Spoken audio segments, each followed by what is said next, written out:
Hello, and welcome to another episode of Let's Talk About Shh. This podcast is aimed to help you navigate your relationships, maximize your pleasure, and get the most out of your sex life. Each week, we cover different topics related to the full spectrum of sexuality and romance. My name is Tila. I'm a sex educator, relationship expert, and published author. People often ask me why I chose to get into sex ed, and it's because I love talking about sexuality. I love helping people connect with and understand their own sexuality and foster healthier relationships. So if you're struggling and you have a question you'd like answered, please send in your questions to questions@exploresextalk.com. In this episode, I want to talk about the importance of mental health and how it is affected as well as affects our relationships. There's a lot of stigma around mental health. Like so many other aspects of life that are little understood or talked about, there are some really common misconception and prejudice. People do not like to admit that they need help, and often it's because they're afraid of not looking strong or being seen as less in the eyes of others, or sometimes just even admitting that there is a problem. So it's common for people to ignore it. It's something that can easily be hidden, as well as something that can be challenging or difficult to address when people do acknowledge there's a problem. So it becomes easier to just ignore or look the other way when it comes to mental health. Attitudes like that have contributed to the stigmatization of mental health because it leaves people with the image of only extreme cases. Cases when the problems have mounted up so much to the point where a person isn't even able to function anymore, where they just can't hide it anymore, and where they've hit the point where it can no longer be ignored and therefore is finally seen and acknowledged as an actual issue. No one should ever have to experience that point. Let me say that again. No one should ever have to experience that point. Like so many other areas of our health, early intervention can completely alter the outcome for someone. Think about other types of health, such as physical health. We do not leave an infection or a disease until the last possible stage to treat it. If we did, people would die in record numbers or suffer such damage that they would never be the same. Imagine a doctor telling somebody that, the cancer that they have that is really small and hasn't hit stage 4 yet, so, they don't really need to worry about it. And it's only really worth worrying about when the symptoms are really debilitating. Sound ridiculous? It's because it is. If a person has a disease, we should treat it at the earliest identifiable stage for the best possible outcome. Our mental health shouldn't be any different. Mental health and wellness is incredibly important, but sadly not something a lot of people take seriously. Now, you may be wondering, this is a sex ed podcast. What does this have to do with relationships? What makes mental health an important topic in sex ed? Our mental health and well-being is key in how we handle stress, how we respond to conflict and disappointments, how resilient we are, how we process trauma, how we process information and experiences. All of these things are just the tip of the iceberg. This is why it's such a huge part of our lives and has massive impacts on how we interact with people. And of course, how we interact with people is the basis of how we form and maintain our relationships. It can actually play also a huge role in the overall health of our relationships as well. If someone is struggling with their mental health, they may face more challenges in good communication with their partner. They may be more likely to be fearful, suspicious, anxious, depressed, or maybe even angry when things happen in their relationship. Now, I'm not trying to say that people who are struggling with their mental health shouldn't be in the relationship or anything of that sort. It's just a reality that people who are struggling are going to react differently than someone who's not facing that same struggle. Just like someone who's experienced past trauma is going to react differently, because of that trauma that they experienced. It's not necessarily a bad thing. Experiences can make us wiser and help us avoid trouble just as much as they can cause trouble for us. That's why context and awareness are really critical. We need to be aware and honest with ourselves about what struggles we may be experiencing and be willing to seek support when we need it. If we aren't willing to take that step, we may end up treating people in our lives unfairly or in a way that isn't warranted or deserved. If we're struggling, we should really consider questions like, is this a good relationship for me to be in right now? Does my partner understand what I'm experiencing? Can I explain it in a way so that they do understand? Do I feel supported by this person? What do I need to feel supported by this person? Where else am I receiving support? What boundaries need to be maintained and respected for this relationship? What do I need to be happy? Of course, this is only one half of the equation. As so often said, it takes two to tango. The burden of healthy communication and relationships does not and shouldn't land only on one person. If our partner is struggling, we should consider things like, am I in a position to support and help them? Is it in my power and ability to support and help them in a way they need? We may be willing, but we may not be able. So those are two different questions. Am I able to maintain healthy boundaries for my partner as well as for myself? What are my expectations for this relationship? Are they reasonable? Are they respectful of the needs and boundaries of my partner? So often people do not stop to consider these questions.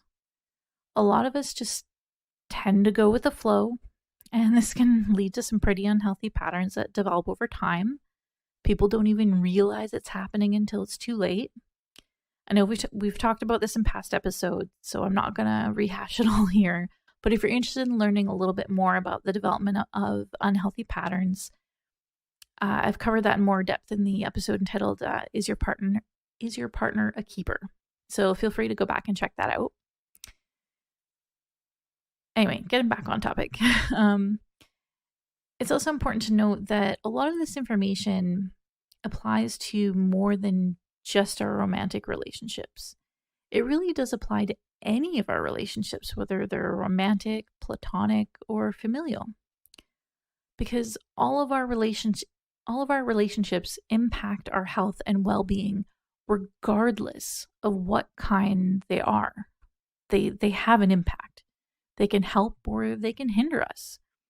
Having people in our lives that understand what challenges we are facing can give us courage. When we feel understood and heard, we tend to feel more optimistic and ready to face the next challenge. If people in our lives don't have that understanding, it usually makes us feel isolated and alone. If we're already struggling, feeling this way can make everything feel more intense, impossible, awful, and just make it harder, just make it that much harder to conquer what we're actually facing.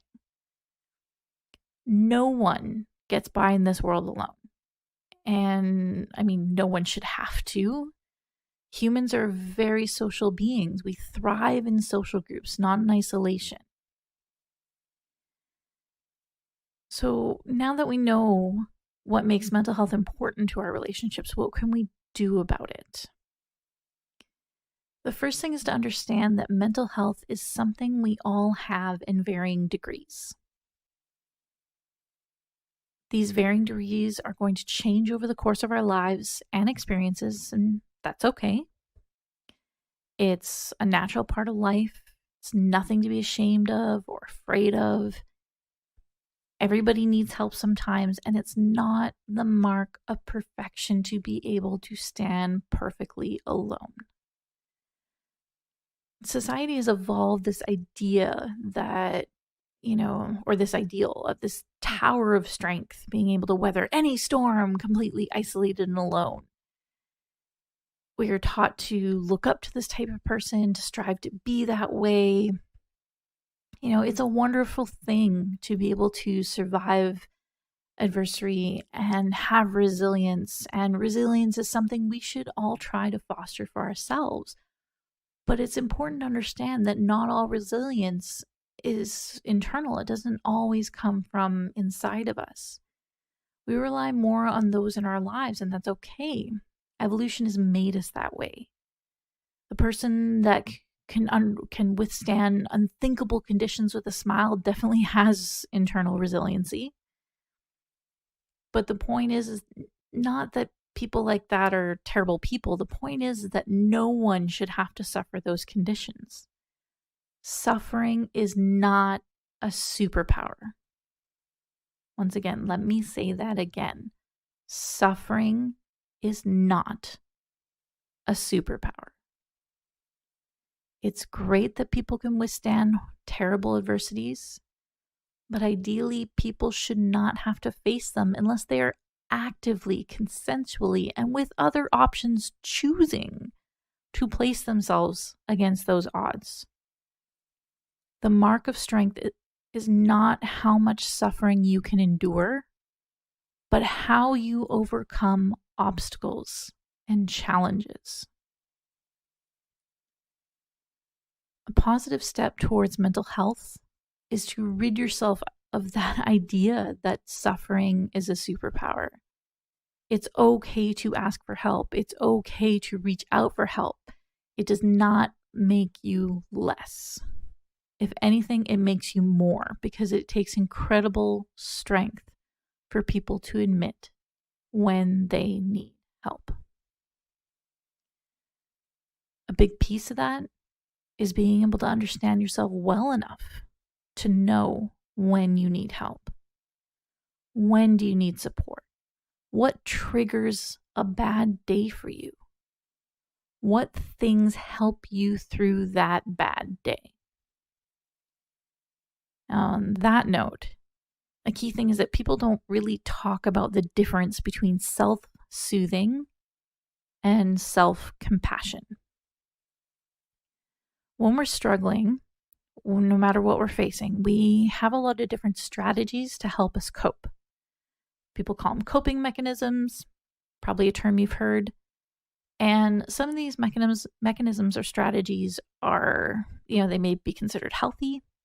Some probably would not make it onto that healthy list by a long mile, and therefore people instantly consider them bad. The distinction people fail to make here is that there are different types of strategies for different times. And that's where sort of self-soothing versus self-compassion comes in. I want to define these a little bit more because I find people don't really understand when I first mention this. So self-soothing strategies tend to be those quick fixes to get you past an immediate moment. They're short-term solutions, often not something meant to be repeated on a daily basis. Think of it kind of like a mental health first aid kit. So if we look at first aid, when somebody experiences an accident or somebody is hurt, what do? We pull out a first aid kit, we do our best to minimize and prevent further damage, and then we wait for the paramedics to arrive to take over. So self-soothing strategies are like that.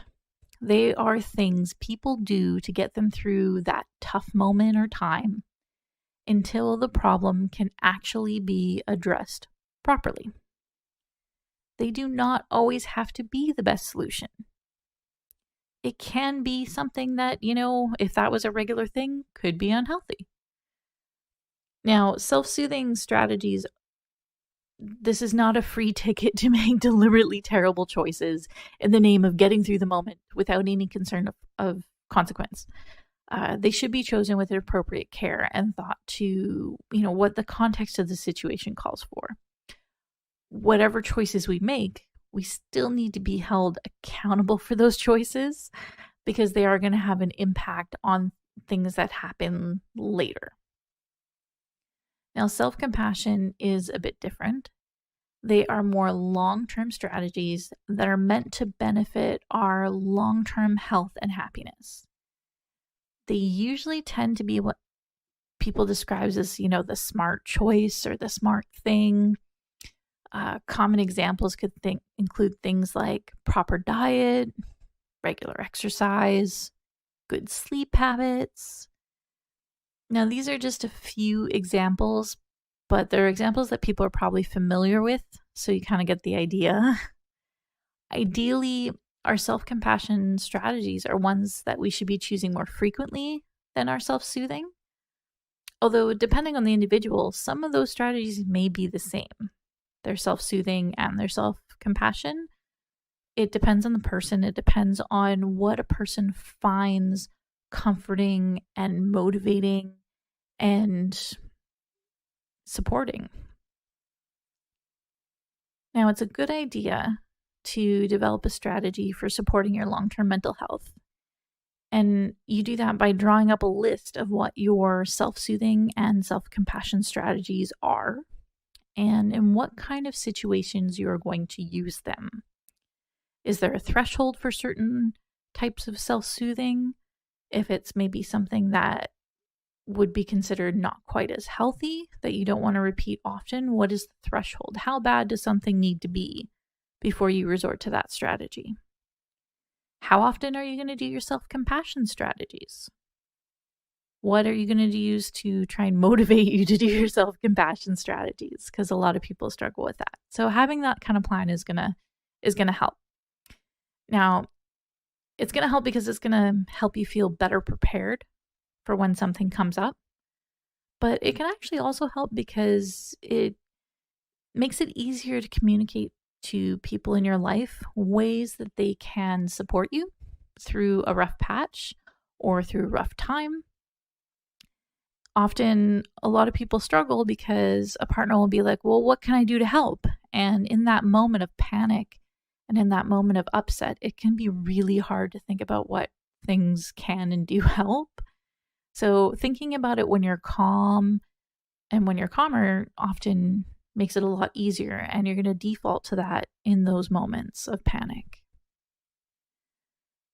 Thanks so much to everybody who tuned in for this episode today. I hope you enjoyed it and found it helpful.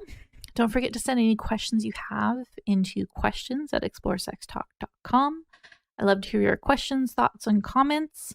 I don't always publish all the questions I receive based on requests that people have, as well as the context, of course. So don't be shy if you want to leave a comment or email in your thoughts or your questions. You can ask for it to remain private. That's perfectly fine. Also, if you enjoyed this episode, hit that subscribe button, like it, share it, recommend it to a friend.